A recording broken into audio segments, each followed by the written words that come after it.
All right. Introduction to ACLs, the very first tool, right? That's what I mentioned, ACLs. What are they? Well, they're filters for incoming and outgoing traffic. I said that. Incoming from public or outgoing.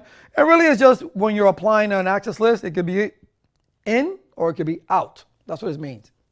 Now we have standard and extended access list. Standard access list, closest to the destination. Okay? Why is that? Right? Why is that the case? Because standard access list, you can only use source addresses. So if I want to block a particular host, okay, from my network, from getting to another network, I got to go to that network, okay, and block him over there. Because I can specify it within my own, with a standard access list. That's the only bad thing about that. You can't use port numbers, you can't use destination addresses, you can't use protocols. All you can use is source addresses. So you got to take that access list all the way to destination and apply it there. And usually it's coming in or going out depending on the interface that you're using. Okay. And then extended could be nearest to source. And that's what a lot of people use. And I believe in your certifications, there's a lot of extended access lists that you'll be configuring. Nearest to source, why? Because you can be very specific. You can use the protocol, you can use source addresses, you can use destination addresses, and you can use port numbers. You can be very specific as to what you want to block. Exactly, I want to block the TCP protocol from this guy to that guy using this port. So you can be very specific. You don't have to take it all the way over there. You can leave it right there on your router and process it again. It could be in, it could be out. You could put it going into your router or coming out of your router. It all depends what you want it to do. All right. Numbered ACLs are the same thing as standard extended. The only thing is that these are, I'm sorry. Numbered ACLs have a range. These are numbered ACLs. Sorry about that.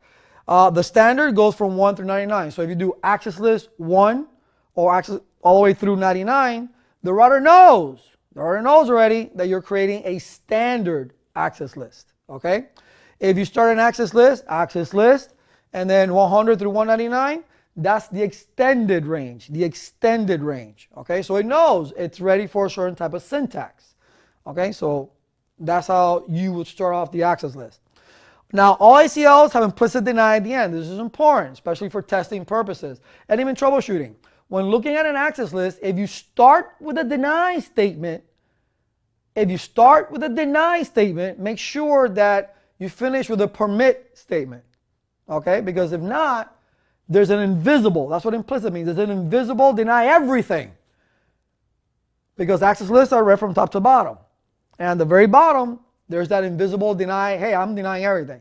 So you got to make sure you end it with a permit, unless your intentions are to deny everything. Okay? And then, like I said, ACLs are read from top to bottom. Okay? Now, we do have named access lists. Okay? Instead of using numbered access lists, we have named. All right, so how do you do that?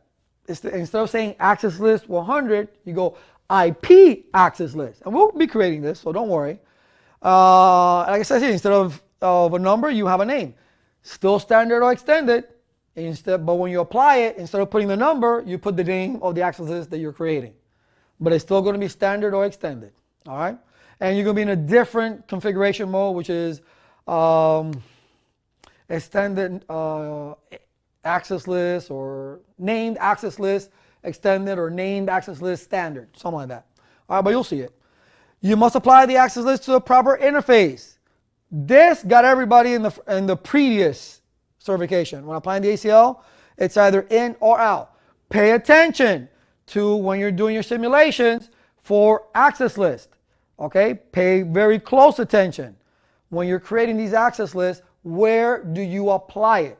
Even though the books tell us standard nearest the destination, extended nearest the source, but it all depends what you're connected to, how many people are connected, and I'll show you what I'm talking about in a second. All right, and that's it. So with that said, we're going to start probably getting into labs in the next particular lecture. Okay, so I'll see you there.